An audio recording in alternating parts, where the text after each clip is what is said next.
On line earning, بہت سے لوگوں کے ذہن میں یہ خیال آتا ہے کہ آن لائن ارننگ کیسے ہے، یوٹیوب پر، ٹک ٹاک پر، فیس بک پر جو چیزیں جائز ہیں، حلال ہیں اور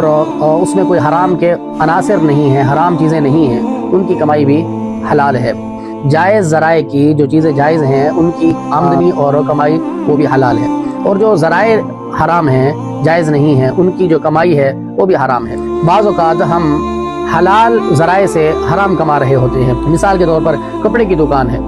اور ہمیں کسی نے کہا کہ بھئی آپ اس کا ایڈ بنا دیں، ہم اس ایڈ میں کسی لڑکی کی یا کسی لڑکے کا فوٹو لے کر آتے ہیں، اس کو ہم نے سر سے پاؤں تک ہم نے اس کی پکچر ساتھ ایڈ کر دی۔ اب کپڑے کا کام ایک جائز کام ہے، حلال کام ہے۔ حضرت ابوبکر صدیق رضی اللہ تعالیٰ عنہ نے کپڑے کی تجارت کی ہے، حضرت امام اعظم ابو حنیفہ رحمۃ اللہ علیہ نے کپڑے کی تجارت کی ہے۔ اب تجارت میں تو کوئی منع نہیں ہے، تجارت تو بالکل صحیح ہے، لیکن اس ایڈ میں جس بندے نے اس کا ایڈ بنانے میں تصویر سے کام لیا ہے، تصویر بنائی ہے، چونکہ تصویر بنانا حرام ہے تو اس نے اپنی کمائی کو حرام کر دیا،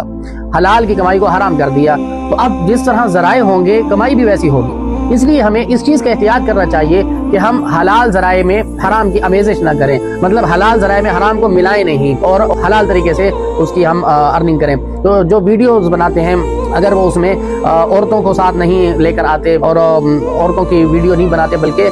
مرد ہیں، مرد حضرات کی ہی ویڈیوز بن رہی ہیں، تو یہ ایک اچھی ذرائع ہے۔ اور اسی طرح موسیقی نہ ہو، کیونکہ موسیقی حرام ہے، موسیقی کی ویڈیوز بھی حرام ہے، تو موسیقی کے کام نہ ہو، گانے بجانے کے نہ ہو اور حرام چیزوں کی طرف ترغیب نہ ہو، تو ایسی کوئی بات نہیں ہے۔ ایسے مزاحیہ ویڈیوز جس میں کسی کی دل آزاری نہ ہو، کسی کو ہٹ نہ کیا جا رہا ہو، کسی کی عزت نفس کو مجروح نہ کیا جا رہا ہو، تو پھر یہ مباح کے درجے میں آتے ہیں، یعنی لوگوں کو خوش کرنا اور ان کے لیے خوشی کا سامان مہیا کرنا، تو اس میں کوئی ممانعت نہیں ہے۔ باقی جو چیزیں اسلام میں حرام ہیں، جائز نہیں ہیں، ان چیزوں کی ویڈیوز بنانا یا ویڈیوز کے ذریعے سے ان کو پروموٹ کرنا یہ ناجائز ہے۔ تو آخری بات یہی ہے، مسئلہ یہی ہے کہ جو چیزیں جائز ہیں، جو کام جائز ہیں، ان کو ویڈیوز کے ذریعے سے آگے اس کو مشہور کرنا، اپلوڈ کرنا، اور ان کی کمائی میں کوئی ممانعت نہیں ہے۔ ہاں، سوال یہ پیدا ہو جاتا ہے اس کے ساتھ کہ ویڈیو، تو علماء کرام نے اس میں رخصت یہ دی ہے کہ جب تک ہماری ویڈیوز موبائل میں ہیں تو یہ ایک عکس ہے،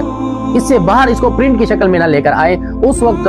تمام علماء اس پر متفق ہیں کہ پھر جو عکس بن جاتا ہے، فوٹوگرافک ہوتی ہے یا پینافلیکس پر کسی کی شکل آ جاتی ہے، یہ حرام ہے۔ البتہ موبائل میں رخصت ہے کسی درجے میں کہ جب تک ہماری فوٹو، ہماری ویڈیوز موبائل تک ہیں تو اس کے لیے رخصت ہے، لیکن یہی ویڈیوز جب ہمارے کسی چیز پر چھپ کر آ جاتی ہیں تو پھر یہ حرام کے درجے میں آ جاتے ہیں۔